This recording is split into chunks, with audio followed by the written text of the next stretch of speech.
Welcome back to still not the Games Vault. I'm Chris Johnson, and you've caught me here in the Vault's sub basement.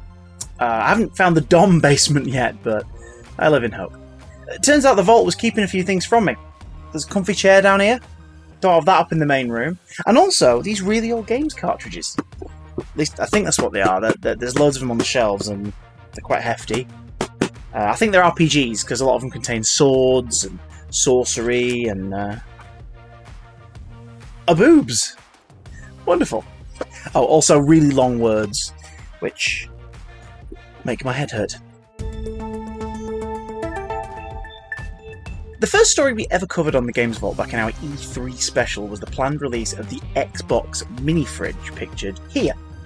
Wait, no, hang on, no, that's the Xbox Series X. Here it is. Yeah, there we are, yeah. The little lad, by the way, not the full-size one that Snoop Dogg teased us with last year, but a 12-ish can-storing desktopper that is the spitting image of the Series X itself. Just don't put your game discs in it. Well, it seems, according to my out-of-reach computer, which is why I keep looking over here, seems the little fridge was in demand. US and UK pre-orders of the console Colder Cooler were snatched up in their entirety on Tuesday, with panic plans to put out more currently being passed around the web. But if you missed out and want one, freeze. Wait for the official manufacturers to chill out, and make sure to give eBay scalpers the cold shoulder. Tundra.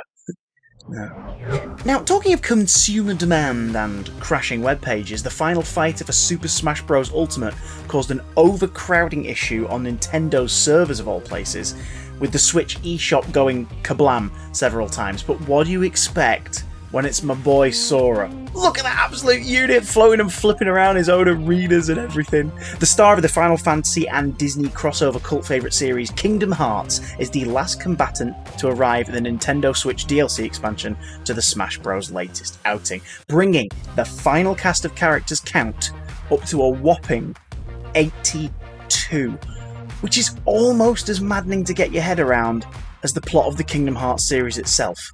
I can barely figure out the numbering. Kingdom Hearts 2 is the fourth game in the series, right? I think fifth, maybe? If you don't count the mobile one. Oh, why can't anything just be simple and clean?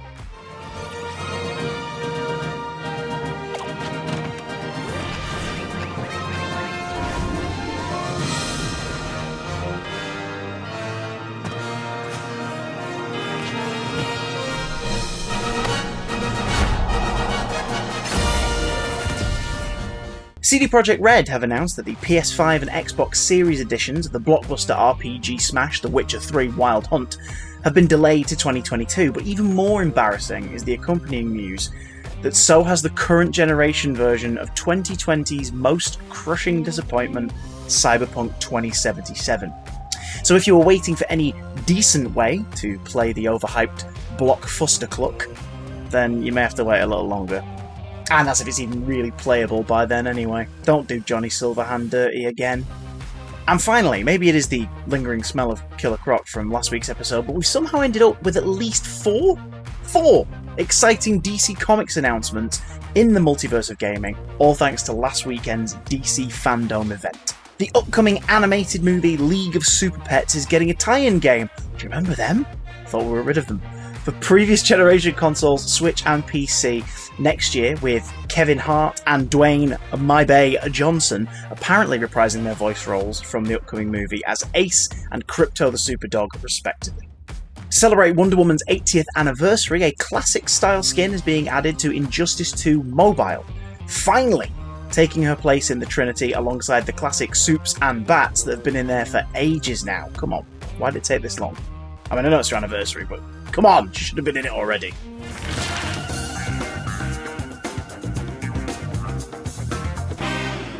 Next, Rocksteady revealed the official story trailer for their Batman Arkham Knight follow-up, Suicide Squad Kill the Justice League. Besides the opening shots tugging at my 2009 Arkham Asylum loving heartstrings with that Not so subtle homage to the first game's opening cutscene, the action seems to be centred on Amanda Waller's Task Force X being sent after a brainiac, corrupted Justice League lineup, including Wonder Woman, Green Lantern, a beast of a Superman, and a sadistic twist on the Flash. With cameos from the Arkhamverse Penguin, a returning Harley Quinn, a recast Deadshot, and the debuts of Captain Boomerang and King Shark, this could be a ton of fun. I just would like to see some gameplay first. Yep, and now I'm sad because I'm remembering that there's no Batman. No! It very much did not get him. Waller! Blow up his head!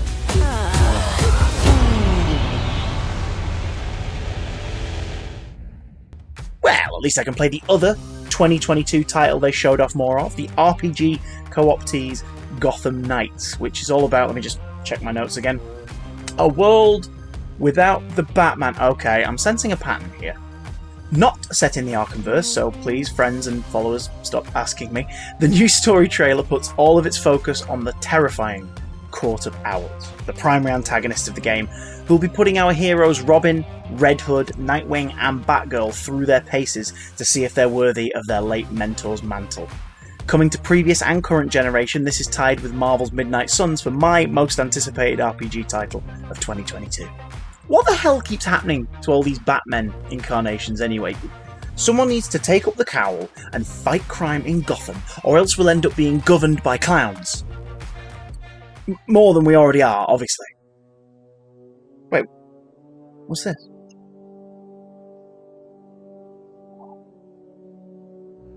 You know what this means, don't you?